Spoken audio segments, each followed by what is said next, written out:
지금 전 세계가 발칵 뒤집혔습니다. 미국 CNN의 유명 전쟁 특파원이 생방송 중에 대형 사고를 친 건데요. 그 이유가 전쟁 중 태국 국경에서 목격한 충격적인 한국 무기 때문이었다고 합니다. 방송이 나간 후 전 세계 250만 명이 동시 접속했고 각종 미디어와 SNS에 일파만파 영상이 퍼지고 있습니다.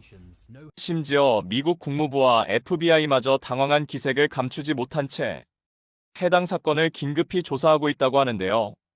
도대체 이 특파원은 한국에 대해 어떤 발언을 한 것일까요? 그리고 왜 20년 경력의 냉소적인 기자가 한국 무기 앞에서 무릎을 꿇었을까요? 심지어 그는 자신이 기획했던 패배 스토리를 완전히 뒤집어야 했는데 말입니다. 그 충격적인 이야기 지금 바로 시작하겠습니다. 안녕하세요. 저는 마이클 스티븐스입니다. 미국 출신 47살이죠. 직업은 CNN 수석전쟁 특파원이에요. 이라크, 시리아, 아프가니스탄 최전선을 20년 넘게 누볐습니다. 그런 제가 태국 국경에서 목숨을 걸게 될 줄은 꿈에도 몰랐죠. 그것도 제가 짝퉁이라고 한국산 훈련기 때문에 말입니다. 징징. 철제 책상 위에서 스마트폰이 진동했습니다. 덥고 습한 공기가 피부를 파고드는 태국 캄보디아 국경의 임시 막사였죠. 액정에 뜬 발신자 정보 없음이라는 글자. 굳이 받지 않아도 알 수 있었습니다. 여보세요, 서울중앙지검입니다. 귀하의 통장이 범죄에 연루되어. 저는 대꾸 없이 통화 종료 버튼을 눌렀습니다. 참으로 기가 막힌 상황 아닙니까? 20년간 전쟁터를 누빈 특파원이 정작 보이스피싱 전화 한 통은 막지 못하다니요. 솔직히 말씀드리면 저는 이곳에 도착한 순간부터 깊은 회의감에 빠져 있었습니다. CNN 본사에서는 이번 취재를 글로벌 사이버 범죄와의 전쟁이라는 거창한 타이틀을 붙였지만요. 제 눈에는 그저 승진을 위한 마지막 기회일 뿐이었으니까요. 47살. 저널리스트로서는 애매한 나이입니다. 플리처상 후보에만 3번 올랐지만 결과는 늘 아깝게 탈락이었죠.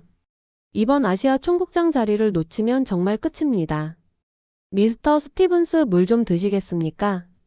태국군 정보장교인 솜차이 소령이 미지근한 생수병을 건넸습니다. 군복은 흙먼지와 땀으로 엉망이었고요. 눈 밑에는 며칠 밤을 새운 듯 짙은 다크서클이 드리워져 있더군요. 솜차이 소령이 저 멀리 안개에 쌓인 산맥을 가리키며 물었습니다. CNN은 우리 이야기를 제대로 전해줄 수 있습니까? 저기서 날아오는 전파 때문에 우리 통신망이 마비되고 있는데도 세계는 침묵하고 있습니다. 저는 뭐라 답해야 할지 몰라 쓴웃음만 지었습니다. 속으로는 이렇게 생각하고 있었죠. 그래, 이게 바로 내가 원하던 앵글이야. 버림받은 약소국의 처절한 투쟁.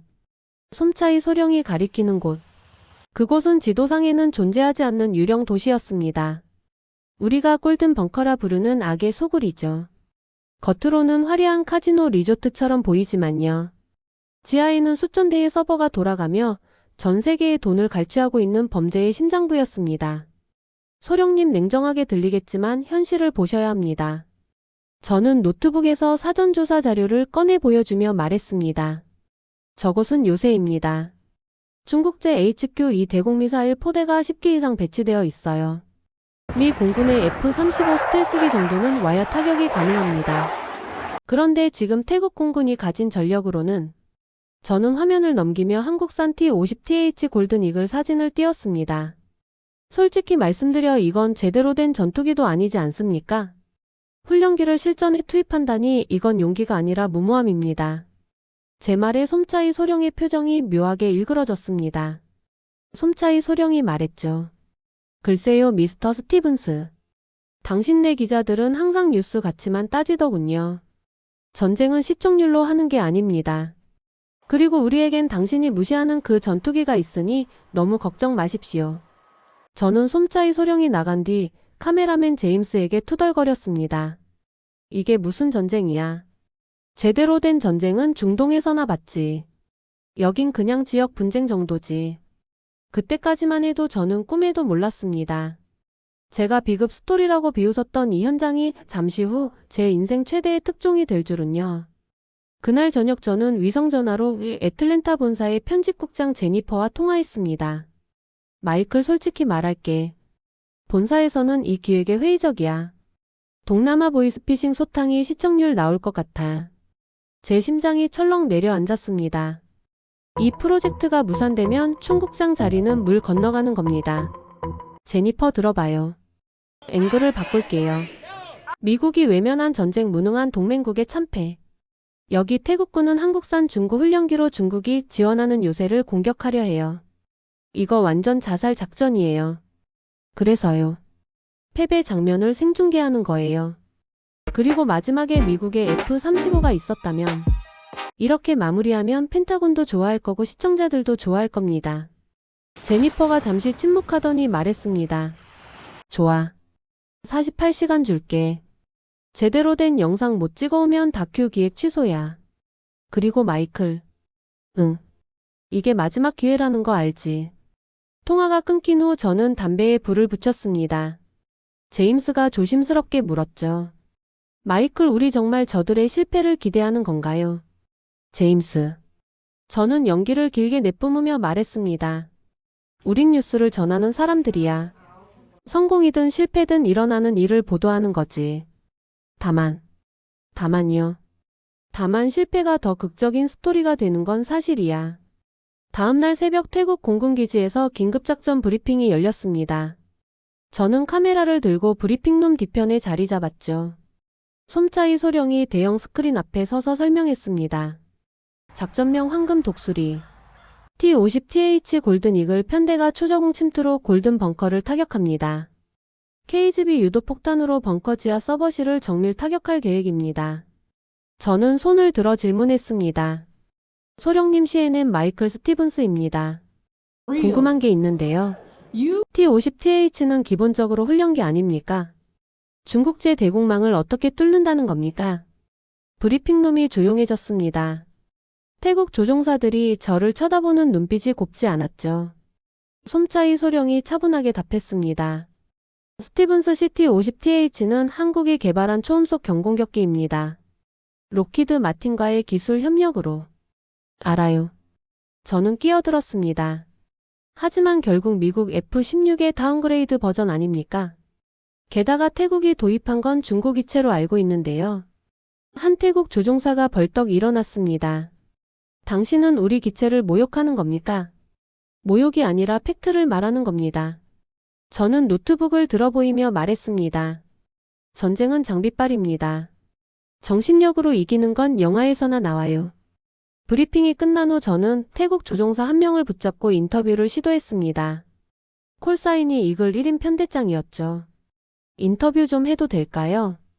전 세계에 당신들의 용기를 전하고 싶습니다. 편대장이 잠시 망설이더니 고개를 끄덕였습니다. 제임스가 카메라를 켰고 저는 질문을 시작했습니다. 이글 1, 솔직히 물어보겠습니다. 중국제 최신 대공미사일이 도사리고 있는 곳에 훈련기로 진입한다는 게 두렵지 않습니까? 편대장이 잠시 침묵하더니 대답했습니다. 두렵습니다. 하지만 우리에겐 믿을 게 있습니다. 믿을게요. F-16도 아니고 미군 지원도 없는데 뭘 믿는다는 겁니까? 우리 기체를요. 편대장이 활주로에 대기 중인 T-50TH를 가리켰습니다. 저 기체는 한국이 만들었습니다. 한국 사람들은 불가능을 가능으로 만드는 사람들입니다. 구체적으로 어떤 면에서요? 이 기체는 10년 전 중고로 들여왔습니다. 하지만 한국 정비팀이 와서 완전히 재정비해줬어요. 엔진 하나하나 리벳 하나하나 점검하며 말했죠. 이 기체는 당신들의 생명을 싣습니다. 우리는 목숨을 걸고 만듭니다. 라고. 저는 그 말을 듣고도 비웃었습니다.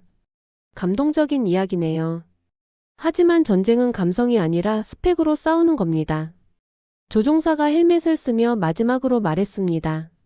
그럼 직접 보시죠. 스펙이 이기는지 아니면요. 아니면 사람이 이기는지. 저는 그 인터뷰 장면을 보며 제임스에게 말했습니다. 이거 완벽한 오프닝이야. 순진한 조종사의 희망찬 인터뷰 그리고 이어지는 비극적 패배. 시청자들 울리기 딱 좋아. 작전 당일 저와 제임스는 솜짜이 소령의 혼비를 따라 전방 관측소로 이동했습니다. 드론과 위성중계 장비를 가득 실은 우리 차량은 진흙투성이 정글도로에서 애를 먹고 있었죠. 제 길 이 도로는 차가 다닐 곳이 못 되는군요. 저는 불평하며 카메라 장비가 흔들리지 않도록 붙잡고 있었습니다. 바로 그때였습니다. 뒤쪽에서 고막을 찢을 듯한 거친 엔진 구동음이 들려오더니요. 사이드 미러가 번쩍일 정도로 강력한 헤드라이트 불빛이 우리 차를 덮쳤습니다. 비키십시오 보급 부대가 지나갑니다. 솜차이 소령의 외침과 동시에 육중한 군용 트럭 행렬이 우리 험비를 흙탕물 세례 속에 남겨두고 무서운 속도로 추월해 나갔습니다. 저는 순간 제 눈을 의심했습니다. 바퀴가 반쯤 잠길 정도의 진창기를요. 저 트럭들은 마치 포장도로를 달리듯 거침없이 치고 나가고 있었으니까요. 저거 뭐야? 짐칸에는 위험 폭발물 표지판과 함께 항공폭탄들이 가득 실려 있었습니다. 제임스 저거 찍어. 저 무거운 걸 싣고도 저런 기동성이라니. 그리고 그 뒷범퍼에 박힌 타원형 로고를 확대했을 때요. 저는 저도 모르게 헛웃음을 흘렸습니다. KIA 한국차잖아. 솜짜이 소령이 제 표정을 읽었는지 묘한 자부심이 섞인 목소리로 말하더군요. KM250입니다. 한국 기아가 만든 전술 트럭이죠. 튼튼하고 고장이 없습니다. 우리 병사들은 미제 트럭보다 저걸 더 믿어요. 우여곡절 끝에 우리는 해안 절벽의 전방 관측소에 도착했습니다. 저는 제임스와 함께 위성중계 장비를 설치하며 투덜거렸죠.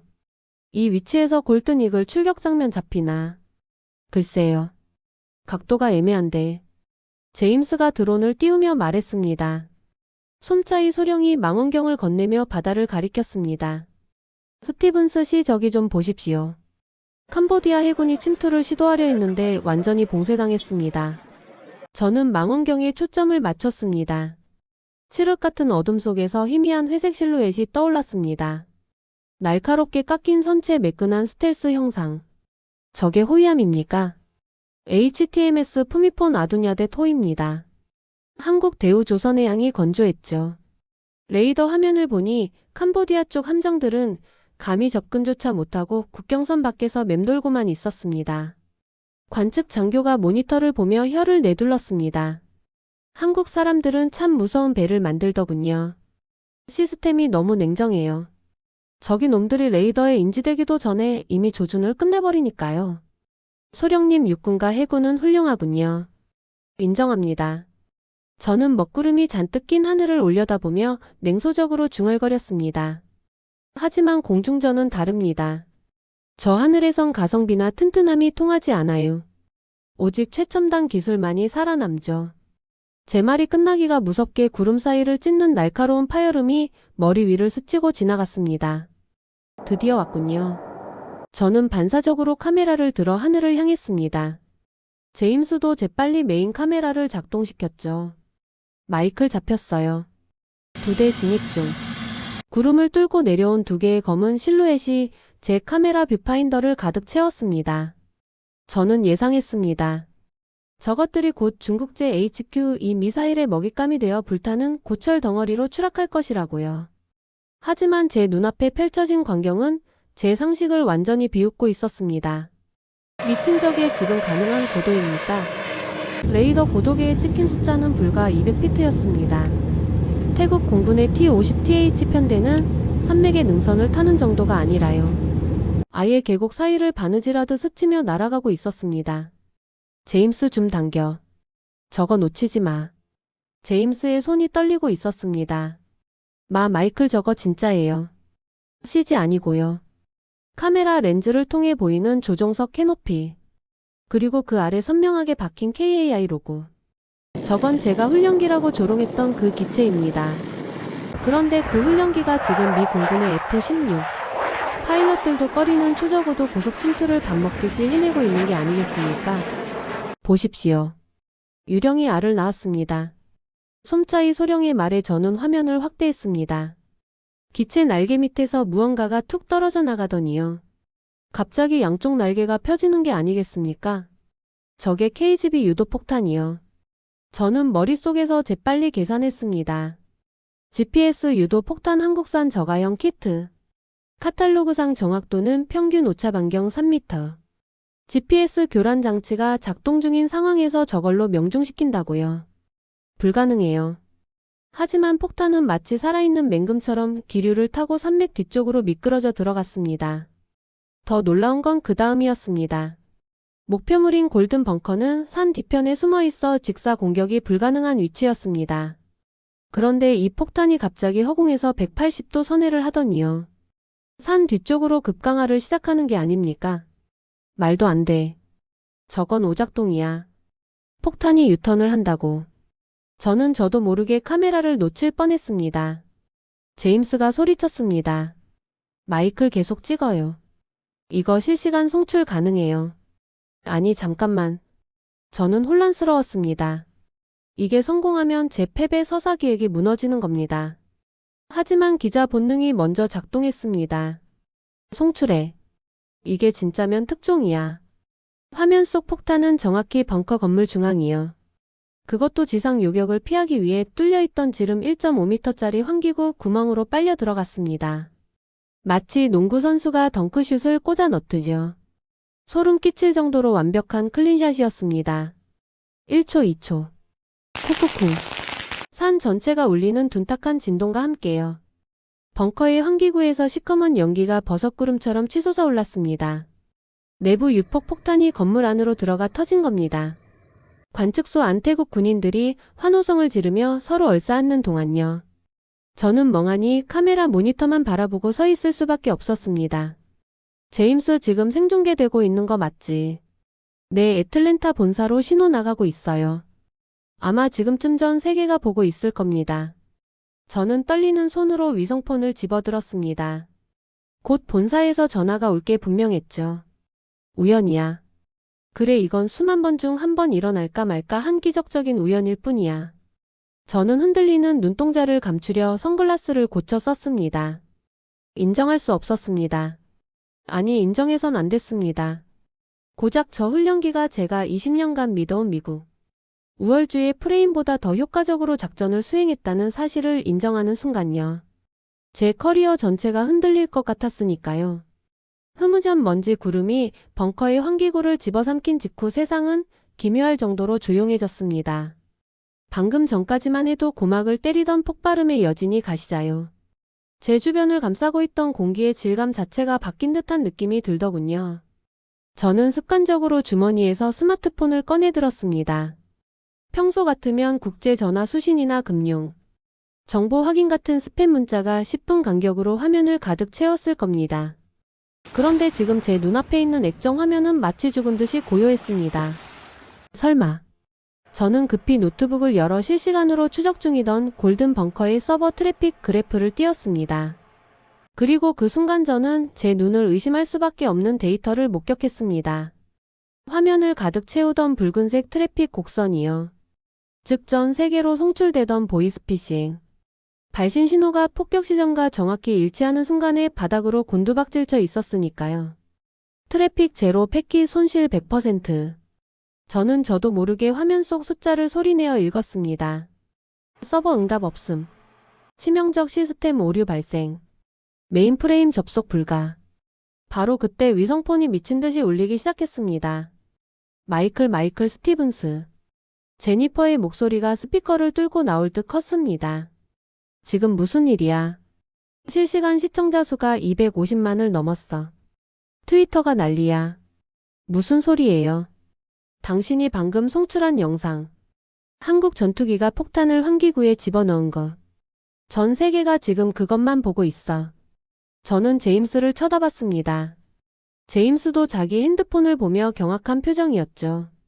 마이클 CNN, BBC, 알자지라 전부 우리 영상을 인용하고 있어요. 해시태그 코리안 미라클이 전 세계 트렌드 1위예요. 제니퍼가 계속 소리쳤습니다. 마이클 들어. 국무부에서 방금 전화 왔어. 이게 진짜냐고. FBI도 확인 요청 들어왔어. 골든 벙커 서버가 정말 다운됐냐고. 진짜입니다. 저는 떨리는 목소리로 대답했습니다. 제가 직접 데이터 확인했어요. 보이스피싱 트래픽이 완전히 끊겼습니다. 세상에 마이클 당신이 해냈어. 이건 에미상 확정이야. 아니 플리처도 가능해. 제임스가 태블릿을 제게 건넸습니다. 화면에는 실시간으로 쏟아지는 트윗들이 폭포수처럼 흐르고 있었죠. BBC 브레이킹 한국제 전투기 불가능한 정밀 타격 성공. 세계 사이버 범죄 심장부 파괴. 월스트리트 저널 한국 방산주장 시작 30분 만에 상한가. KAI 하나 에어로스페이스 거래 폭증. 디펜스 뉴스 펜타곤 충격. 저가 훈련기가 F-35도 어려운 임무 완수. 솜차이 소령이 다가와 제 어깨를 두드리며 말했습니다. 보셨습니까, 미스터 스티븐스? 이게 바로 우리가 한국 무기를 선택한 이유입니다. 솜차이 소령의 얼굴에는 그동안의 서름을 씻어낸 듯한 환희가 서려 있었죠. 저는 뭐라 반박할 말을 찾지 못해 입을 벙긋거리다 겨우 한마디를 내뱉었습니다. 인정합니다. 이건 기적입니다. 하지만 속으로는 혼란스러웠습니다. 내가 원했던 스토리는 이게 아니었어. 패배 무능 미국의 필요성. 그걸 보여주려고 했는데. 제임스가 조심스럽게 물었습니다. 마이클, 이제 어떻게 보도할 건가요? 원래 기획했던 앵글이랑 완전히 다른 결과가 나왔는데. 저는 담배에 불을 붙이며 깊은 한숨을 내쉬었습니다. 모르겠어, 제임스. 솔직히 모르겠어. 20년간 전쟁을 취재하면서 저는 항상 프레임을 먼저 정하고 그에 맞는 장면들을 편집해왔습니다. 그게 뉴스 제작의 기본이었으니까요. 하지만 지금은 달랐습니다. 현실이 제 프레임을 산산조각 내버린 겁니다. 위성폰이 다시 울렸습니다. 이번엔 모르는 번호였습니다. 마이클 스티븐스입니까? 그런데요. FBI 사이버 범죄과 존 랜들입니다. 지금 귀하가 송출한 영상과 관련해 몇 가지 확인하고 싶은 게 있습니다. 무엇을요? 골든 벙커 서버의 다운타임이 정확히 언제부터입니까? 그리고 타격 지점이 정확히 어디였는지 GPS 좌표를 알 수 있을까요? 저는 데이터를 확인하며 답했습니다. 폭격 후 정확히 3분 17초 후부터 서버 응답이 끊겼습니다. 타격 지점은 건물 중앙 환기구 지하 2층 서버실 바로 위입니다. 제 말이 채 끝나기도 전이었습니다. 날카로운 휘파람 소리 같은 파열음이 관측소의 두꺼운 콘크리트 벽을 뚫고 들어오더군요. 전장에서 20년을 굴러온 제 본능이 경고등을 켰습니다. 이건 승리의 폭죽 소리가 아니라요. 죽음이 날아오는 소리였으니까요. 엎드려. 쾅쾅. 제가 소리치며 바닥으로 몸을 던지는 순간요. 관측소 바로 앞마당이 거대한 폭발음과 함께 뒤집혔습니다. 천장의 형광등이 깨져 파편이 비 오듯 쏟아지더군요. 자욱한 흙먼지가 실내를 순식간에 덮쳤고요. 귀가 멍해져 아무 소리도 들리지 않는 와중에 솜차이 소령이 피를 흘리며 무전기에 대고 고함을 치는 모습이 슬로모션처럼 보였습니다. 제임스. 저는 비명을 질렀습니다. 제 카메라맨이 장비 더미에 깔려 있었습니다. 마이클, 카메라는 됐어. 넌 괜찮아. 다리가 움직이질 않아요. 저는 그제야 깨달았습니다. 지난 20년간 저는 항상 카메라 뒤에 있었습니다. 전쟁을 보도했지요. 경험한 적은 없었던 겁니다. 하지만 지금은 달랐습니다. 저는 더 이상 관찰자가 아니었습니다. 저는 당사자가 되어 있었죠. 겨우 정신을 차리고 고개를 들어보니 관측장 너머의 풍경은 지옥으로 변해 있었습니다. 350고지 아래쪽 울창한 정글 숲이 갈라지며 둔탁한 기계음과 함께 거대한 쇠덩어리들이 모습을 드러내고 있었죠. 전차, 저건 전차잖아. T-55. 구소련제 전차들이었습니다. 낡았지만 여전히 치명적인 100mm 주포를 앞세운 캄보디아 기갑부대가 연기를 내뿜으며 우리 관측소를 향해 밀고 올라오고 있었습니다. 함정이었어. 벙커는 미끼였고 주력 부대는 숲속에 매복해 있었던 거야. 저는 솜차이 소령의 멱살을 잡듯 끌어당겨 소리쳤습니다. 공군을 다시 부르십시오. 저 전차들이 여기까지 올라오는데 10분도 안 걸려요. 하지만 솜차이 소령의 표정은 절망적으로 일그러져 있었습니다. 솜차이 소령이 작동하지 않는 무전기를 바닥에 내던지며 울부짖듯 말하더군요. 안 됩니다. 골든이글 편대는 이미 복귀했어요. 연료와 무장이 바닥났다고요. 재출격하려면 최소 1시간은 걸립니다. 그럼 F-16은요? 당신들이 보유한 미국제 전투기는 어디 있어요? 지금 이륙해도 20분입니다. 그 전에 우린 다 죽습니다. 눈앞이 캄캄해졌습니다. 저는 떨리는 손으로 위성폰을 꺼내 긴급 한라인으로 전화를 걸었습니다. 주태국 미군 사령부였습니다. 여기는 CNN 마이클 스티븐스입니다. 미국 시민권자로서 긴급 구조를 요청합니다. 현재 위치는 태국 캄보디아 국경 오피 알파적 기갑부대 접근 중 즉각적인 근접 항공 지원을 요청합니다. 차가운 기계음이 돌아왔습니다. 요청 거부. 해당 지역은 교전 수칙상 진입 불가. 기관의 위치는 너무 위험합니다. 즉시 후퇴를 권고합니다. 후퇴라고요. 전차가 코앞까지 왔는데 어떻게 후퇴를 해요? 저는 미국 시민이에요. 미국인을 구하는 게 당신들 임무 아닙니까? 죄송하지만 외교적 문제로 인해 현재 상황에서는 지원이 불가능합니다. 딸깍. 전화가 끊겼습니다. 저는 위성폰을 바닥에 내던졌습니다. 플라스틱 케이스가 산산조각 났죠. 미국이 우릴 버렸어. 20년간 저는 미국의 힘을 믿었습니다. 어디서든 성조기만 있으면 안전하다고 믿었죠. 하지만 지금 이 순간 저를 지켜줄 F-35도 해병대도 아무것도 없었습니다. 미국은 너무 위험하다는 이유로요. 외교적 부담이라는 이유로요. 자국민이 포함된 이 현장을 철저히 외면한 겁니다. 쾅쾅. 전차 포탄이 관측소를 직격했고요. 육중한 콘크리트 지붕이 굉음과 함께 무너져 내렸습니다. 칠흑 같은 어둠 그리고 폐를 찌르는 매캐한 시멘트 가루의 맛. 저는 잔해 속에 깔린 채 귀를 찢는 이명 속에서 가쁜 숨을 몰아쉬어야 했습니다. 제임스 대답해. 마이클. 희미한 목소리가 들려왔습니다. 카메라 살았어요. 그게 지금 중요해. 넌 괜찮아. 마이클 메모리 카드 빼요. 뭐? 카메라 메모리 카드 제발 빼서 살려요. 피를 토하며 제임스가 말을 이었습니다. 우리가 찍은 거 세상이 봐야 해요. 한국 조종사들 저 사람들 용기 세상이 알아야 해요. 제임스 닥쳐. 지금은 살아야 해. 둘 다 살아야 한다고. 마이클 당신은 항상 특종만 생각했잖아요. 하지만 이건 특종이 아니라 진실이에요. 제발. 제임스의 손이 힘없이 떨어졌습니다. 제임스. 저는 비명을 질렀습니다. 미스터 스티븐스. 총을 드십시오. 마지막까지 싸워야 합니다. 솜짜이 소령이 제게 낡은 M16 소총 한 자루를 던져주었습니다. 저는 차가운 쇠붙이의 감촉을 느끼며 허탈한 웃음을 흘렸죠. 전쟁 특파원이 21세기에 고작 소총 한 자루를 들고 전차와 싸우다 죽게 생겼다니. 지직거리는 무한궤도 소리가 코앞까지 다가왔습니다. 저는 제임스의 시신에서 메모리 카드를 빼내 주머니에 넣었습니다. 제임스 약속할게.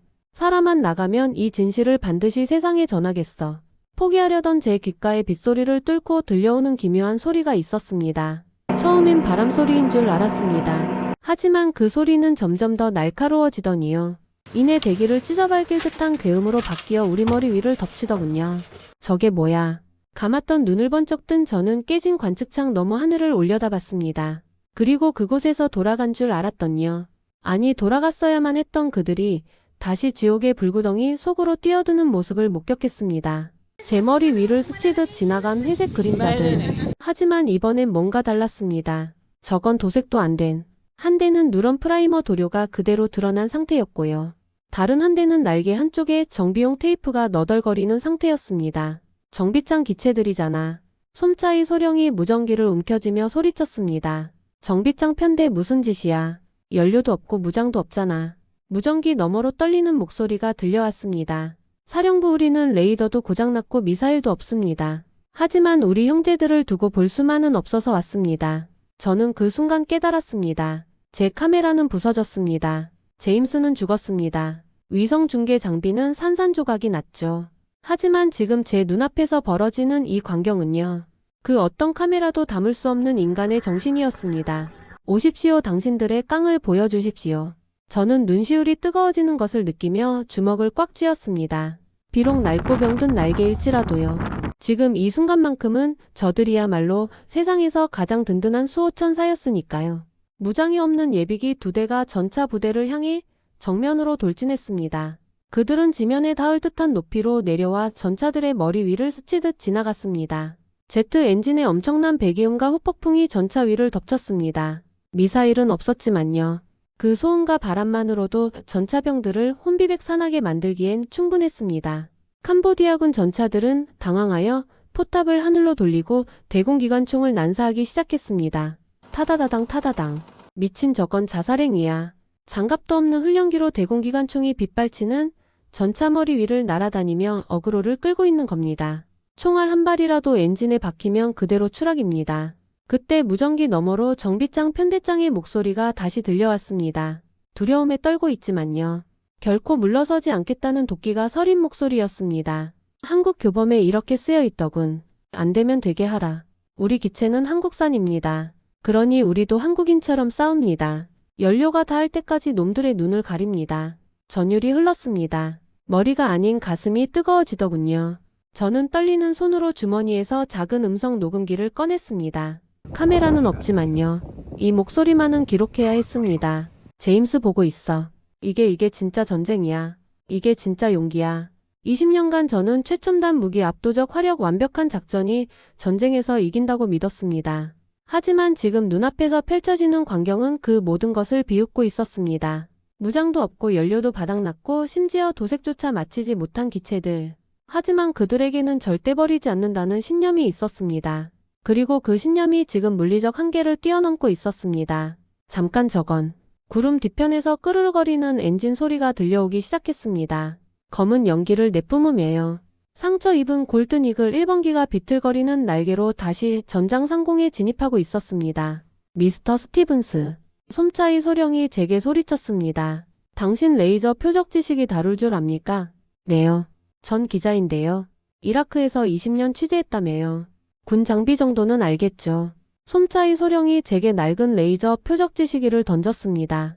저기 탄약 트럭 보입니까? 저걸 조준하십시오. 이글 1이 남은 탄으로 쏠 겁니다. 하지만 발칸포로 트럭을 맞춘다고요. 불가능해요. 불가능해요. 당신 아까 환기구에 폭탄 들어가는 것도 불가능하다고 했잖습니까? 저는 할 말이 없었습니다. 떨리는 손으로 레이저 지시기를 들어요. 전차 대열 한가운데 탄약 트럭을 조준했습니다. 붉은색 레이저 포인트가 트럭의 연료 탱크 위에 위태롭게 고정되었습니다. 들립니까? 이글 1. 이게 내 마지막 선물입니다.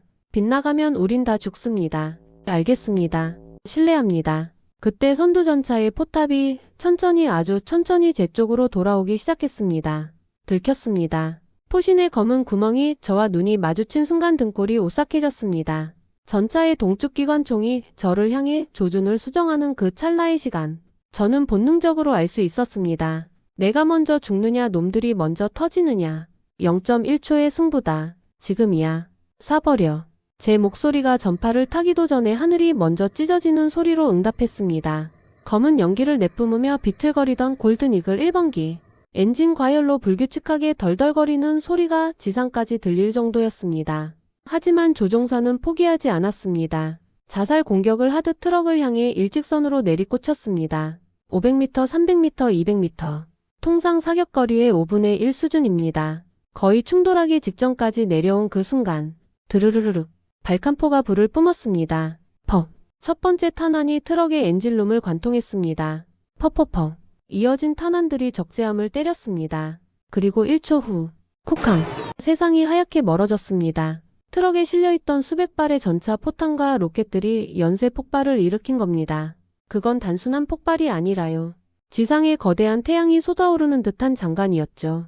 폭발의 충격파는 상상을 초월했습니다. 트럭 주변에 뭉쳐있던 T-55 전차 2대가 장난감처럼 휘말려들었습니다.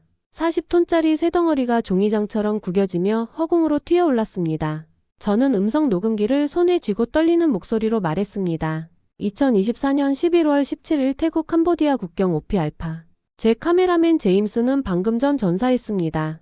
카메라는 모두 파괴되었습니다. 폭발음이 배경에 들렸습니다. 하지만 제 눈은 지금 기적을 목격하고 있습니다. 한국이 만든 전투기 도색도 마치지 못한 예비기들이 무장도 없이 단지 형제를 버리지 않겠다는 신념만으로 목이 메었습니다. 이건 제가 20년간 취재한 전쟁 중 가장 위대한 순간입니다.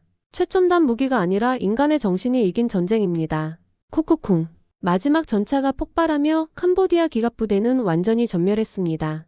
하늘에서는 상처 입은 골든 이글 1번기가 비틀거리며 상승하고 있었고요.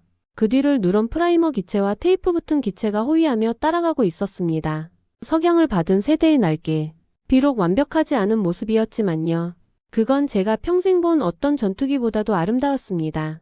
폭발의 열기가 가시고 전장에는 다시 고요가 찾아왔습니다. 저는 잔해 속에서 일어나 솜차이 소령을 부축했습니다. 소령님, 우리 살았습니다. 네, 스티븐스 씨, 우리 살았습니다. 솜차이 소령이 피투성이 얼굴로 웃으며 말했습니다. 제가 말했죠. 우리에겐 독수리가 있다고. 저는 고개를 끄덕였습니다. 네, 당신 말이 맞았습니다. 당신들의 독수리는 아니 한국이 만든 독수리는. 저는 하늘을 올려다봤습니다. 겉모습만 번지르르한 기계가 아니었습니다. 그건 절대로 친구를 버리지 않는다는 의리. 그리고 불가능한 상황에서도 기어이 해내고야 마는 지독한 근성의 결정체였으니까요. 일주일 후 저는 애틀랜타 CNN 본사 스튜디오에 서 있었습니다. 전국 생방송이었습니다. 시청자 여러분, 저는 지난 일주일간 태국 캄보디아 국경에서 돌아왔습니다. 화면에는 제가 음성 녹음기로 담았던 내용과 함께요. 생존한 태국 군인들이 휴대폰으로 찍은 영상들이 재생되었습니다. 저는 이번 취재를 제3세계의 비극적 패배로 기획했습니다. 하지만 제가 목격한 건 패배가 아니라 승리였습니다. 한국이 만든 T-50TH 골든 이글. 미국 기준으로는 저가형 훈련기에 불과합니다. 하지만 그 기체를 조종한 태국 조종사들은 말했습니다. 이 기체에는 한국인들의 정신이 깃들어 있다고요. 화면이 전환되었습니다. 한국은 70년 전 전쟁의 폐허였습니다. 하지만 그들은 안 되면 되게 하라는 정신으로 일어섰습니다. 그리고 그 정신이 지금요. 한국의 무기를 사용하는 전 세계 조종사들에게 전이되고 있습니다. 이 보도는 현장에서 전사한 제 카메라맨 제임스 밀러에게 바칩니다. 화면에 제임스의 사진이 떴습니다. 제임스는 마지막 순간까지 진실을 전하라고 말했습니다. 특종이 아니라 진실을요. 제임스 약속 지켰습니다. 세상이 이제 알게 됐습니다. 한국의 기술이, 한국의 정신이 얼마나 위대한지를요. 6개월 후 2025년 5월 저는 뉴욕 컬럼비아 대학교 무대에 서 있었습니다. 2025년 플리처상 국제보도 부문 마이클 스티븐스. 3번 낙방했던 그 상을 마침내 받았습니다. 하지만 제 마음은 복잡했습니다. 수상 소감을 말하는 동안 저는 태국 하늘을 떠올렸습니다. 누런 프라이머 도색의 기체, 테이프가 붙은 날개, 그리고 형제를 버리지 않겠다던 그 목소리. 이 상은 제 것이 아닙니다. 이건 현장에서 전사한 제임스의 것이고요. 목숨을 걸고 싸운 태국 조종사들의 것입니다. 그리고 저는 잠시 멈췄습니다. 이건 한국 엔지니어들의 것입니다. 당신들이 만든 기계에는 단순한 기술이 아니라 영혼이 깃들어 있었습니다. 2025년 11월 17일 저는 다시 태국 캄보디아 국경에 서 있었습니다. 1년 전 그날의 관측소는 이제 기념관이 되어 있었습니다. 마이클, 솜차이 소령이 달려왔습니다. 이제는 대령으로 진급해 있었죠. 오랜만입니다. 소령님, 아니 대령님. 스티븐스 씨 보십시오. 솜차이 대령이 하늘을 가리켰습니다. 새로 도입된 T-50TH 편대가 편대 비행을 하고 있었습니다. 이번엔 모두 깨끗한 도색이었습니다. 하지만 1번기만은 예외였습니다. 누런 프라이머 도색 그대로였습니다. 왜 저 기체만? 우리가 부탁했습니다. 한국 측에 저 기체만큼은 도색하지 말아달라고. 이유가요. 기억하기 위해서입니다. 완벽하지 않아도 화려하지 않아도요. 가장 중요한 순간에 가장 빛나는 것이 무엇인지를요. 저는 고개를 끄덕이며 제 가슴에 달린 CNN 기자 배지를 내려다봤습니다. 그 옆에는 태국 공군이 준명의 배지가 달려 있었습니다. 우리와 함께 싸운 자. 저는 더 이상 관찰자가 아니었습니다. 저는 증인이었습니다. 그리고 오늘 저는 다시 한번 세상에 증언합니다. 여러분, 오늘 이야기 어떠셨습니까? 저는 미국인입니다. 20년간 미국의 힘을 믿었습니다. 하지만 태국 국경에서 저는 배웠습니다. 진정한 힘은 첨단 무기가 아니라요. 절대 포기하지 않는 정신에서 나온다는 것을요. 한국은 70년 전 아무것도 없었습니다. 하지만 그들은 안 되면 되게 만들었습니다. 그리고 그 정신이 지금 한국의 기계에 깃들어 전 세계를 지키고 있습니다.